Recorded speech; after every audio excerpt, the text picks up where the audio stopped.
स्वागत है आपका अपने YouTube चैनल पे। हाँ, नमस्कार। देखिए, मैं पहली वीडियो बना रहा हूँ YouTube पे।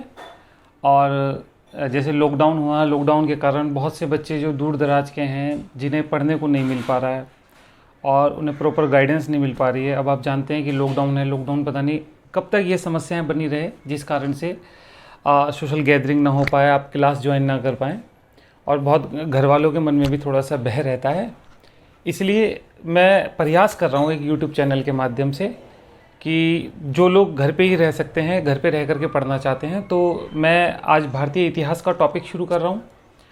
और अगर आप लोगों को पसंद आएगा तो मैं लगातार वीडियो बना करके, मतलब मैं इतना कंटेंट आपको उपलब्ध कराऊँगा कि आपको कहीं और जा कर के पढ़ने की ज़रूरत नहीं पड़ेगी। आप मेरे साथ रेगुलर पढ़ेंगे, जो मैं पढ़ाऊँगा उसे आप याद करेंगे, तो मुझे लगता है कि आपका इतिहास पूरा हो जाएगा। फिर हम पेपर में फर्दर जो क्वेश्चन आए हुए हैं उन्हें भी डिस्कस करते रहेंगे। तो इसलिए मैं शुरू कर रहा हूँ भारतीय इतिहास। शुरू में ही आप बोर ना हो जाएं, इसलिए मैं थोड़ा बीच में से शुरू कर रहा हूँ और मैं भारतीय इतिहास का मध्यकाल शुरू कर रहा हूँ। ठीक बात है, भारतीय इतिहास का मध्यकाल वाला पोर्शन शुरू कर रहा हूँ। और मध्यकाल वाला पोर्शन भी शुरू कर रहा हूँ, मध्यकाल में भी मैं शुरू कर रहा हूँ मुगल काल। ठीक बात है, थोड़ा सा आपका इंटरेस्ट क्रिएट होगा। मैं धीरे धीरे सारे टॉपिक पे आऊँगा, आप टॉपिक वाइज देखते जाइए। कि आपको मुगल काल का रिवीजन करना है, आप यूट्यूब चैनल पे जाइए और मुगल काल का वीडियो ऑन कीजिए और अपना रिवीजन हो जाएगा आपको हाथ, उसमें कोई दिक्कत नहीं है। मैं बहुत डिटेल नहीं पढ़ाऊँगा आपको। ऐसा होता है कि बहुत लोग क्या करते हैं, बहुत डिटेल पढ़ाते हैं। बहुत डिटेल इसलिए पढ़ाते हैं कि उसमें कंटेंट नहीं आ पाता, उसमें फैक्ट्स छूट जाते हैं। और बहुत डिटेल पढ़ाने से क्या होगा कि वीडियो लंबी हो जाएगी। वीडियो लंबी होने से आपके साथ गांव दूर दराज में डाटा की प्रॉब्लम है, डाटा भी दिक्कत हो जाती है। तो मैं थोड़ी थोड़ी थ्योरी, जितना मेरे को लगेगा कि एक परीक्षार्थी के लिए ज़रूरी है, उतना मैं आपको कंटेंट उपलब्ध कराऊंगा। ठीक है, तो मैं शुरू कर रहा हूँ मुगल काल। देखिए, मुगल काल की शुरुआत हमारे, अगर मैं मध्यकाल की बात करूँ तो मध्यकाल का पहला पार्ट होता है दिल्ली सल्तनत। कुछ इतिहासकार कहते हैं कि राजपूत काल के बाद 1000 से मध्यकाल लगा लीजिए। एक्चुअल में क्या हुआ, एक पूर्व मध्यकाल बटा हुआ है हमारे यहाँ पे 700 750 के आसपास से 1050 के आसपास तक। कुछ लोग उसे पूर्व मध्यकाल कहते हैं। फिर जब दिल्ली सल्तनत की स्थापना हो जाती है तो उसे मध्यकाल की संज्ञा दी जाती है। और मध्यकाल, इतिहासकारों में कुछ लोग कहते हैं कि प्लासी के युद्ध पर जाकर के मध्यकाल समाप्त होता है। कुछ लोग कहते हैं औरंगजेब की मृत्यु होती है 1707 में, वहाँ पर मध्यकाल समाप्त होता है। और कुछ लोग कहते हैं 1857 की क्रांति तक हम मध्यकाल ले सकते हैं। चलिए, उससे कोई फ़र्क नहीं पड़ता, केवल इतिहास के विभाजन है ये कि प्राचीन भारत, मध्य भारत और आधुनिक भारत। अंग्रेजों ने कर रखा है मैक्सिमम विभाजन, तो उन्होंने जो ब्रिटिश रूल है यहाँ पे उसे आधुनिक भारत कह रखा है। तो इसलिए ज़्यादा लफड़े में मत पड़िए, आप थोड़ा सा ध्यान दीजिएगा। मैंने कहा मध्यकाल शुरू कर रहा हूँ। मैं मध्यकाल में मैं मुगल काल वाला पार्ट शुरू कर रहा हूँ। अब मुगल काल वाला पार्ट शुरू कर रहा हूँ तो मैं ये शुरू करूँगा लगभग 1526 से।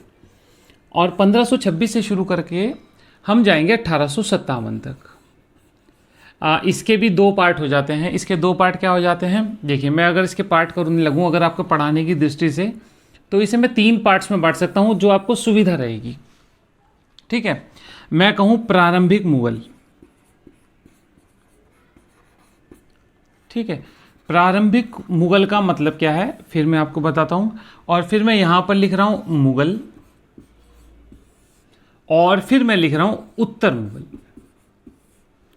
ये देखिए, कोई किताबों में ऐसा विभाजन नहीं दिया गया है, ये मैंने आपकी सुविधा के लिए जस्ट बांटा है। अगर मैं कहूँ प्रारंभिक मुगल, तो यहाँ से हम चलेंगे बाबर, बाबर के बाद इसमें हुमायूं, प्लस इसमें ही हम अफ़गान भी पढ़ लेते हैं, शेर शाह वगैरह। तो ये वाला सेक्शन हमारा हो जाता है प्रारंभिक मुगल। उसके बाद मुगल ये अकबर से शुरू होकर के और ये जाएगा औरंगजेब तक। अभी मैं आपको सबके काल भी बता देता हूँ, कोई ऐसी दिक्कत नहीं है, आप आराम से देखिए। और उत्तर मुगल है आफ्टर औरंगजेब के बाद, औरंगजेब के बाद। देखिए, बहुत आराम से देखिए। मैंने कहा बाबर, मैंने 1526 लिखा। बाबर ने यहाँ पर 1519 में सबसे पहले भेरा का, बाजौर में भेरा का किला जीत लिया था, जहाँ पे तोप का प्रयोग किया था। लेकिन सत्ता की स्थापना उसकी 1526 में पानीपत के युद्ध समय हुई थी, तो इसलिए 1526 से काउंट कर लेंगे हम। और 1556 तक, जब तक हुमायूं और उसके बाद अफ़गान आते हैं, अफ़गानों को हटा करके हुमायूं पुनः गद्दी प्राप्त करता है और एक दिन सीढ़ी से वो गिर जाता है। तो 1526 से 1556 तक का काल हम कहेंगे, तो हम कहेंगे प्रारंभिक मुगल।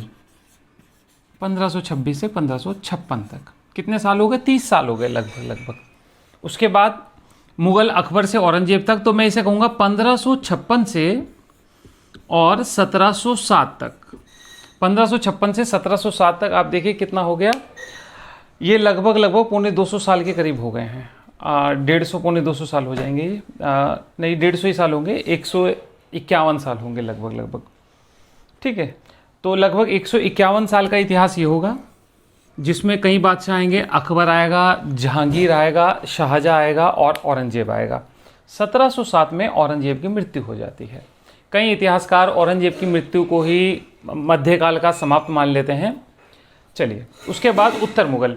औरंगजेब की मृत्यु के बाद गद्दी को लेकर के मुगल साम्राज्य में झगड़े शुरू हो जाते हैं। बहादुर शाह प्रथम, उसके बाद अन्य शासक आते हैं। तो उसके बाद ये जाता है 1857 तक, जब जाकर के बहादुर शाह जफ़र 1857 की क्रांति होती है। 1857 की क्रांति का नेतृत्व मुगल बादशाह बहादुर शाह जफ़र करते हैं। उसके बाद वो गिरफ्तार हो जाते हैं। गिरफ्तार होकर के वो बर्मा रंगून चले जाते हैं, वहीं उनकी मृत्यु हो जाती है 1862 में। तो ये मुगल साम्राज्य का डिक्लाइन ऑफ मुगल हो जाता है। इसे उत्तर मुगल कह लीजिए, मुगल साम्राज्य का पतन कह लीजिए, आप किसी भी नाम से कह सकते हैं, या ये कह दीजिए कि उत्तर मध्यकाल, कुछ भी आप कह सकते हैं। तो ये वाला इतिहास जो है 1526 से लेकर के 1857 तक का, मैं आपको यही वाला पोर्शन पढ़ाने जा रहा हूँ। ठीक है, तो 1526 से 1857 तक लगभग 326 साल होंगे शायद, अगर आप हिसाब लगाइए। हाँ, तो लगभग 326 साल होंगे। 326 साल का इतिहास मैं आपको पढ़ाने जा रहा हूँ। स्टेप बाय स्टेप मैं खंडों में बांट कर पढ़ाऊँगा। देखिए, मैं एकदम से पढ़ाने लग जाऊँ कि ये आया वो आया, तो उससे आपको दिक्कत हो जाएगी। ठीक है, पढ़ाने का मज़ा तभी है जब आपको मज़ा आए और एक एक चीज़ समझ आए कि क्या कहना चाह रहा हूँ मैं।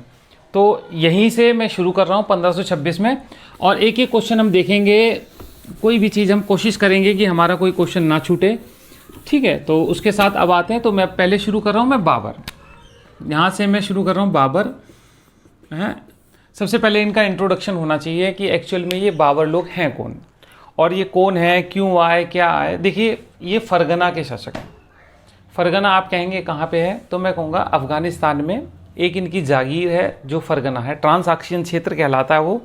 उसकी छोटी सी एक रियासत है, रियासत का नाम है फरगना, अफ़गानिस्तान के क्षेत्र में। बाबर के पिता का नाम उमर शेख मिर्ज़ा था और माता का नाम कुतलुग निगार खाना था, कुतलुग निगार खान।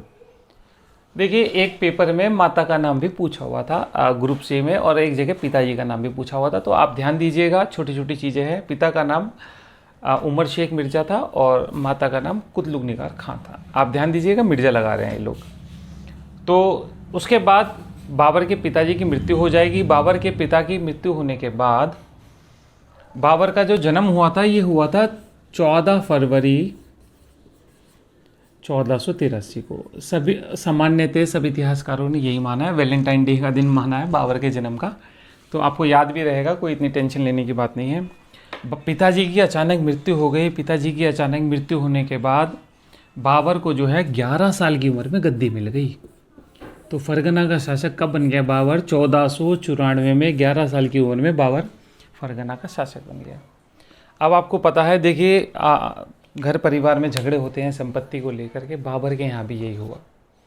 इसके चाचा के साथ इनकी बनती नहीं थी, और बाबर जो इसके चाचा थे बाबर के, उन्होंने सोचा कि मैं सारी सत्ता हथिया लूँ। तो इस कारण से घरेलू झगड़े शुरू हो गए इनके यहाँ पे। अब घरेलू झगड़े शुरू हो गए, तो जिस कारण से बाबर को अपनी घरेलू गद्दी जो है गंवानी पड़ी। ठीक बात है, तो बाबर को वहाँ से गद्दी गंवानी पड़ी, और बाबर बहुत समय तक प्रयास करता रहा कि अपने घर की समरकंद की गद्दी को मैं प्राप्त कर लूँ। बाबर की आप आगे हम पढ़ेंगे कि बाबर और आप देखेंगे जहांगीर, दो ऐसे मुग़ल बादशाह होंगे जो अपनी ऑटोबायोग्राफी लिखेंगे, यानी जीवनी लिखेंगे। ठीक है, बायोग्राफी नहीं, ऑटोबायोग्राफी। देखिए, बायोग्राफी वो होती है आपके बारे में मैं किताब लिख दूँ, वो दैट इज़ बायोग्राफी। अगर बात करूँ ऑटोबायोग्राफी, जो स्वतः अपने बारे में लिखी जाती है उसे ऑटोबायोग्राफी कहते हैं। तो बाबर और जहांगीर, ये भी 2 बार क्वेश्चन आ चुका है कि मुग़ल बादशाह कौन कौन है जिन्होंने अपनी जीवनी लिखी है, तो बाबर और जहांगीर ने लिखी है। तो बाबर ने जो अपनी किताब लिखी है ना, उसका नाम है बाबरनामा, या कहेंगे तुजु के बाबरी। ये हाँ, तुजु के बाबरी है। तो उसमें बाबर ने बताया कि उसे भारत आने की इच्छा ही नहीं थी। वो भारत के लोगों की बढ़िया आलोचना करता है, कहता अर्धनंग लोग घूमते हैं, यहाँ की जलवायु भी बढ़िया नहीं है, जलवायु बढ़िया नहीं है, लोग क्या नाम है बहुत गर्म जलवायु है। मतलब बाबर ने यहाँ की बहुत बुराई कर रखी है। लेकिन देखिए, डेस्टिनी कुछ और थी, भाग्य से बड़ा कुछ नहीं हो सकता। अब ये किसी को नहीं पता था, जो जहाँ की आलोचना कर रहा था उसे वहीं जा कर के अपने पूरे वंशावली को चलाना था। आप देखेंगे 350 साढ़े 300 साल का इतिहास हम मुग़लों का पढ़ते हैं, तो पूरी की पूरी वंशावली जो है बाबर की ही चलेगी। तो खैर, कई बार बाबर ने प्रयास किया, बाबर को प्रयास करने के कारण लेकिन हर बार बाबर को क्या मिली, असफलता ही मिली। इसके अलावा 1-2 चीज़ें और भी थी दिक्कत के साथ। बाबर के साथ और क्या दिक्कत थी हम वो देखते हैं। देखिए, एक थे उज्बेक शासक थे, ये मध्य एशिया के उज्बेक हैं, ठीक बात है।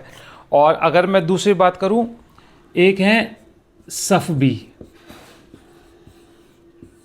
और एक हैं समानी। ये वंश हैं, एक ईरान के हैं, एक टर्की के हैं, और एक आपके ये मध्य एशिया के उज्बेक हैं। बाबर को ना केवल अपने घर परिवार से अपितु इनसे भी बाबर का संघर्ष चल रहा था, और बाबर कई बार उज्बेकों से पराजित हुआ।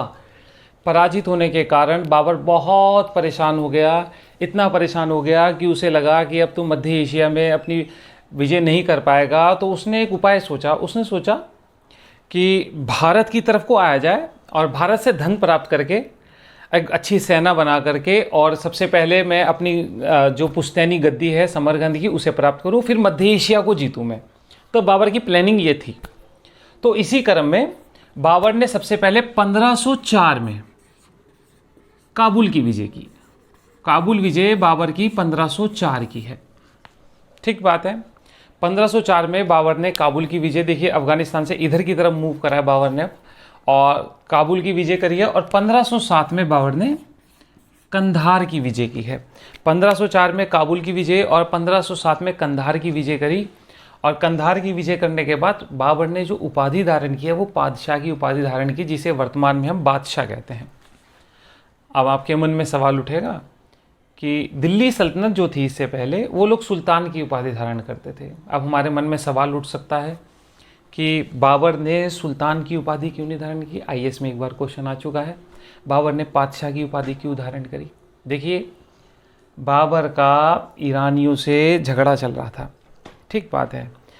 ईरानी जो हैं शिया संप्रदाय के थे, और जो तुर्की से भी झगड़ा चल रहा था बाबर का। टर्की के लोगों ने खलीफा को बंदी बना रखा था। खलीफा मतलब इस्लाम जगत के जो धर्मगुरु थे। अब खलीफा को बंदी बना रखा है टर्की राज्य ने, ठीक हो गई बात। अब टर्की राज्य ने खलीफा को बंदी बना लिया, बिल्कुल ठीक बात है। सुल्तान की उपाधि कौन देते थे? खलीफा देते थे। अगर बाबर सुल्तान की उपाधि धारण करता तो ये माना जाता कि बाबर टर्की साम्राज्य के अधीन हो गई दिल्ली सल्तनत। कैसे?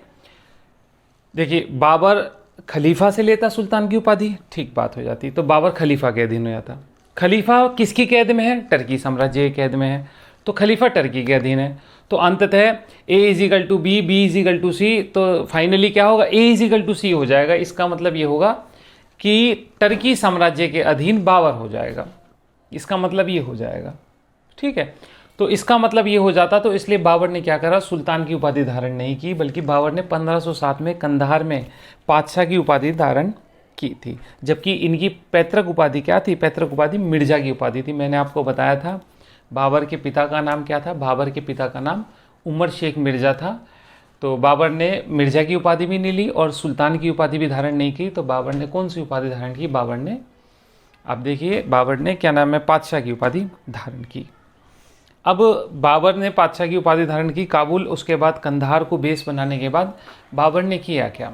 ठीक है, अब इम्पॉर्टेंट बात ये आती है कि बाबर ने काबुल जीत लिया है, कंधार जीत लिया है। उसके बाद हम आगे चलते हैं और बाबर ने काबुल कंधार के बाद क्या किया। देखिए बाबर ने भारत में प्रवेश करते हुए बाजोर पे हमला किया। बाजोर में ही एक किला था जिसका नाम है भेरा का किला। बाजोर जगह है, बाजोर का किला है जिसका नाम है भेरा का किला। अब भेरा के किला की बात करते हैं, क्यों इंपॉर्टेंट है बाबर की जीत। 1519 में बाबर ने भेरा का किला जीता था। भेरा के किले की क्या बात थी, बाबर ने सबसे पहले तोप का प्रयोग भेरा के किले में ही किया था, तोप का प्रयोग। तो ये इसलिए यहाँ पर इंपॉर्टेंट हो जाता है। ठीक है, अब आप कहेंगे, देखिए क्वेश्चन ये आता है कि भारत में तोप का प्रयोग, भारत में तोप का प्रयोग पहली बार नहीं हो रहा है। दक्षिण में इससे पहले बहमनी और विजयनगर साम्राज्य की भी झगड़ा होगा, वो लगभग 1350 के आसपास का झगड़ा है, उसमें तोप का प्रयोग होगा। तो 1350 पहले है, 1519 बाद में है। तो भारत में तोप का प्रयोग सबसे पहले दक्षिण भारत में हुआ। दक्षिण भारत में विजयनगर बहमनी साम्राज्य के झगड़े के बीच हुआ। क्वेश्चन उधर से पलटते इधर आते हैं। उत्तर भारत में अगर तोप का प्रयोग की बात करेंगे तो उत्तर भारत में तोप का प्रयोग कौन कर रहा है, सबसे पहले उत्तर भारत में तोप का प्रयोग बाबर कर रहा है। और बाबर कब कर रहा है, 1519 में कर रहा है। 1519 में कहाँ कर रहा है, भेरा के किले को जीतने के लिए बाबर सबसे पहले तोप का प्रयोग कर रहा है। अब यहाँ पे एक क्वेश्चन और आता है, मैं यही डिस्कस कर देता हूँ, फिर बाद में क्या जाना।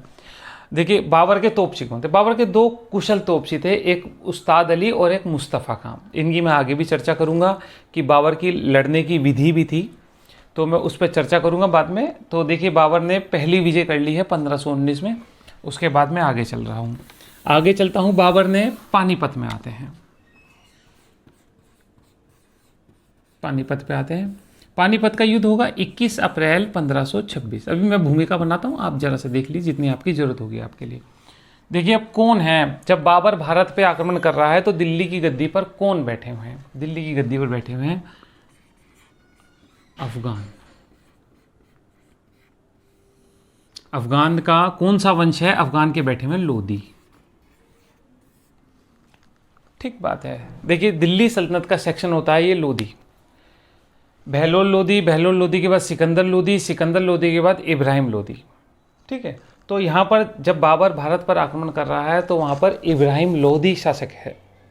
अब आप कहेंगे इब्राहिम लोदी शासक है, वो पूरे भारत को होल्ड कर रहा है, बाबर जो है मध्य एशिया में नहीं जीत पा रहा है, अपने चाचा से नहीं जीत पा रहा है, तो ऐसी क्या कारण है कि इतने बड़े भारत के साम्राज्य को बाबर पराजित कर देता है। तो हमें देखना चाहिए कुछ तो बात होगी, या तो लोदी कमज़ोर हैं, उनके पास सेना नहीं है, अस्त्र नहीं है, धन नहीं है लड़ने के लिए, रसद सामग्री नहीं है, या तो ये कमी है, ऐसा नहीं था जबकि। या दूसरी कमी क्या है, दूसरी कमी है साम्राज्य में कोई फूट चल रही है। ठीक बात है, तो डेफिनेटली साम्राज्य में कोई फूट चल रही है जिस कारण से लोदी पराजित होंगे। अब साम्राज्य में क्या फूट चल रही है वो देख लेते हैं, मैं आपको पिछले ज़रा सा डिस्कस कर देता हूँ। देखिए जो लोदी हैं, लोदी ये लोग अफ़गानिस्तान से आए थे। ठीक है, अगर हम बात करें लोदी अफ़गानिस्तान से आए थे, तो सबसे पहले लोदी का शासक कौन था, उसका नाम था बहलोल लोदी। बहलोल लोदी ने, जिसमें लोदी साम्राज्य की स्थापना की थी, उसने अपनी योग्यता से की थी। अब इनके यहाँ एक बड़ी विशेषता ये थी, लोदी लोग बहुत थोड़े थे यहाँ पर। जब बहलोल लोदी गद्दी पर बैठा तो उसने अपने जहाँ पूर्वज रहते थे अफगानिस्तान के इलाके में, वहाँ संदेश भिजवाया कि वहाँ से लोग भारत में आ जाओ और भारत में सत्ता मिल गई है और मेरे परिवार वंश कुनबे के लोग होंगे तो यहाँ पर हमारी सत्ता मजबूत होगी। तो रोजगार की तलाश में बहुत से अफगान लोग भारत की तरफ आए। कई इतिहासकारों ने अफगानों के भारत में आने को टिड्डी मकोड़ों से तुलना भी की है। खैर, तो बहलोल लोदी को पता था कि यहाँ पर उनके वंश परिवार के बहुत लोग कम हैं, तो उन्होंने क्या करा, उन्होंने एक ऐसा राजत्व विकसित किया, उसमें राजत्व विकसित करा, मतलब राजा की शक्ति का जो एक्सप्लेनेशन है उसे बदला। क्या व्याख्या बदल दी उन्होंने, राजा होता था, राजा के प्रमुख जो व्यक्ति होते थे, राजा उनके सामने कभी भी सिंहासन पर नहीं बैठता था, बल्कि वो एक ही कालीन पर बैठा करते थे और उन्हें कहा करता था कि मैं आप में से ही हूँ और आप ही के कारण मुझे गद्दी मिली है, मैं आपका शासक नहीं हूँ, मैं शासक केवल इसलिए हूँ क्योंकि आप मेरे साथ हैं। यानी कि उनने क्या करा है, सुल्तान के पद की गरिमा कहीं ना कहीं गिराई है। ठीक बात है, सुल्तान के अब देखिए उसने सुल्तान की लोदी ने सुल्तान के पद की गरिमा गिराई है, या अपने मंत्रीगण के अमीरों की जो पद की गरिमा उसे बढ़ा दिया है। ये उस समय की परिस्थिति के ऊपर था। परिस्थितियां उस समय ऐसी थी कि इन्हें सत्ता मिली और आसपास विद्रोह फूट रहे थे, तो इन्हें डर लग रहा था कि कहीं हमारे अगर एक परिवार कुनबे के लोग इकट्ठे होकर रहेंगे तो सत्ता हमारे पास रहेगी।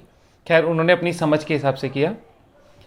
तो अब क्या हुआ, अमीर लोग बहलोल लोदी तो शासन करके चला गया। बहलोल लोदी के बाद आया सिकंदर लोदी। सिकंदर लोदी ने राजत्व की पुनर्व्याख्या की। राजत्व की पुनर्व्याख्या ये की, उसने अब अमीरों के पद को डाउन करना शुरू कर दिया। ठीक बात है, अब अमीरों के पद को डाउन करना शुरू कर दिया। अब अमीरों के पद को वही शासक डाउन कर सकता था जो योग्य हो। सिकंदर लोदी योग्य था, अपने आगे आने वाले शासकों से योग्य था, तो वो उस समय किसी तरह सत्ता को संभाल कर ले गया। उसके बाद जब गद्दी पर बैठा इब्राहिम लोदी, इब्राहिम लोदी योग्य नहीं था, अयोग्य था, और उसने अपने बिरादरी के लोगों पर, लोधी प्रमुखों पर सत्ता का प्रयोग करना शुरू किया। जैसे उसके चाचा थे आलम खान लोधी, उसके चाचा आलम खान लोधी ही बहुत रुष्ट थे उससे। उसके बाद पंजाब का सूबेदार था जिसका नाम था दौलत खान लोधी, दिलावर खान लोधी। केवल छोटी सी बात पर उसने लोधी साम्राज्य में दिलावर खान लोधी के जवाई को भरे सिंहासन में अपमानित कर दिया था, जिससे वो नाराज था। और पंजाब का सूबेदार नाराज है, पंजाब का सूबेदार यानी कि दरवाजे का जो चौकीदार है वही नाराज है। तो इस प्रकार से लोधियों में क्या था, आपस में फूट पड़ी हुई थी। और इधर राजपूत पुनः खड़े हो रहे थे और राजपूत दिल्ली की सत्ता को चुनौती दे रहे थे। उन्हें पता था फूट है और उन्हें पता था किसी तरह से इस फूट का फ़ायदा उठाने के लिए वो अपनी शक्ति को मजबूत कर रहे थे। ठीक बात है। और इस समय राणा सांगा थे तो वो तैयारी कर रहे थे। तो इस कारण से लोधियों के हारने का मुख्य कारण क्या था? लोधियों के हारने का मुख्य कारण जो था, साम्राज्य में फूट था। खैर 21 अप्रैल 1526 को पानीपत का प्रथम युद्ध होता है। पानीपत का प्रथम युद्ध।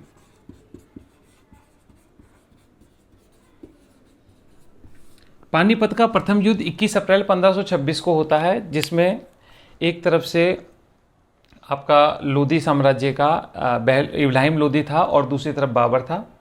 बाबर की सेना का कुशल नेतृत्व था। अब देखिए, मैंने आपको बताया था बाबर के पास तोपची थे, तोपचियों के नाम उस्ताद अली और मुस्तफ़ा खां थे। इसके अलावा बाबर ने जो युद्ध पद्धति अपनाई थी उसका नाम था तुलुगमा युद्ध पद्धति। ठीक है, तुलुगमा युद्ध पद्धति थी। और बाबर ने जो तोपें सजाई थी, तोपें सजाने की विधि को उस्मानी विधि कहते हैं, क्योंकि मध्य एशिया में उस्मानी लोगों के विरुद्ध उसका प्रयोग किया गया था, तो इसलिए उसे उस्मानी विधि कहते हैं। तो बाबर ने तुलुगमा युद्ध पद्धति, अब आप कहेंगे तुलुगमा युद्ध पद्धति क्या थी? देखिए, तुलुगमा युद्ध पद्धति क्या है? सेना को संगठित और नियमित करके उसको टुकड़ियों में बांटना, अगली टुकड़ी, पिछली टुकड़ी। तोपों को सजाया, तोपों को सजाने के लिए नारियल की रस्सी से बांधा गया। तोपें आक्रमण कर रही हैं, उसके बीच में से सैनिक निकल के आक्रमण कर रहे हैं। तो एक पूरी विधि थी, यानी कि बाबर का जो लड़ने का जो पूरा का पूरा तरीका था वो पूरा प्लान था। जबकि इब्राहिम लोदी की सेना ना तो प्लान थी, बहुत बड़ी थी, लेकिन प्लान नहीं थी। और दूसरा, साथ ही साथ उनमें आपस में भी फूट थी। हालांकि इतिहासकारों ने देखिए दोनों की संख्याएं बताई है, बाबर की सेना की संख्या बहुत कम बताई है, वो अतिवादिता है। तो खैर, लेकिन अंततः 21 अप्रैल 1526 को युद्ध हुआ। युद्ध का नाम था पानीपत का प्रथम युद्ध। देखिए, पानीपत के 3 युद्ध लड़े जाएंगे। पहला युद्ध मैं लड़ रहा हूँ, यहाँ लड़वा रहा हूँ 21 अप्रैल 1526 को। पानीपत के प्रथम युद्ध में भारत में सत्ता परिवर्तित हो रही है। अब यहाँ पे हमें 1-2 चीज़ें समझनी चाहिए। देखिए, मैंने आपको कहा पंजाब का सूबेदार नाराज था, राजपूत नाराज थे। ठीक बात है। तो बाबर जो है अपनी किताब लिखेगा, किताब का नाम तुझू के बाबरी होगा, और बाबर उसमें बताएगा कि जब मैं भारत में आ रहा हूँ तब कौन कौन से शासक हैं। ठीक बात है। वो बताता है दिल्ली का, राजस्थान के क्षेत्र का, पंजाब का और दक्षिण का बताता है। उसमें हिंदू राज्यों का भी जिक्र करता है। बाबर स्पष्ट लिखता है, दक्षिण में जिस समय मैं भारत पर आक्रमण करने की प्लानिंग कर रहा था, उस समय दक्षिण में विजयनगर साम्राज्य सबसे शक्तिशाली साम्राज्य था, और विजयनगर साम्राज्य का सबसे शक्तिशाली शासक शासन कर रहा था, जिसका नाम था कृष्णदेव राय। देखिए, बाबर आक्रमण करेगा 1526 में। कृष्णदेव राय जो विजयनगर का शासक है, उसका काल है 1509 से 1529 कृष्णदेव राय का। तो इसका मतलब वो बाबर का समकालीन है। तो बाबर का समकालीन है कृष्णदेव राय। बाबर बताएगा हिंदू राज्यों में, भारत के राज्यों में सबसे शक्तिशाली शासक कृष्णदेव राय था, जिस समय मैंने भारत पर आक्रमण किया था। ठीक बात है। तो खैर, देखिए जितने भी ये पंजाब का सूबेदार हो या राजपूत हो, ये क्या सोच रहे थे, इन्हें कभी नहीं पता था। ये सोच रहे थे बाबर आएगा, आक्रमण करेगा और आक्रमण करने के बाद यहाँ से लूट-पाट करके चला जाएगा और अव्यवस्था फैलेगी, उस अव्यवस्था का लाभ उठाएंगे। राजपूत सोच रहे थे हम दिल्ली की गद्दी पर कब्जा कर लेंगे। राणा सांगा की प्लानिंग यही थी। लेकिन खैर अब हुआ क्या, बाबर ने, मैंने आपको बताया बाबर ने 21 अप्रैल 1526 को पानीपत का जब प्रथम युद्ध जीत लिया तो बाबर ने प्लान किया कि मैं अब भारत में ही रहूँगा। ये तो बड़ी दिक्कत हो गई। दिक्कत ये हो गई कि आपने एक शत्रु को हटाने के लिए दूसरे को बुलाया, दूसरा उससे भी ज़्यादा शक्तिशाली है और अब आपको उससे लड़ना पड़ेगा। प्रॉब्लम ये खड़ी हो गई है। खैर अब तो युद्ध लाजमी हो गए। आप समझ जाइए कि अब यहाँ पर 4 युद्ध लड़े जाएंगे। पानीपत के बाद खानवा, मैं अभी आपको बताता हूँ, चंदेरी और घाघरा, 4 युद्ध हो गए। अब इन 4 युद्धों को देखते हैं। 1526 में पानीपत का, 1527 में खानवा, 1528 में चंदेरी और 1529 में घाघरा। ये 4 युद्ध बाबर अपने जीवन में हर साल लड़ेगा और 1530 में बाबर की मृत्यु हो जाएगी। ठीक बात है। अब मैं बात करता हूँ, आप देखिए 1527 में हम बात करते हैं खानवा के युद्ध में। खानवा के युद्ध में राणा सांगा और बाबर के बीच जो युद्ध लड़ा गया है वो है खानवा का युद्ध। ठीक बात है।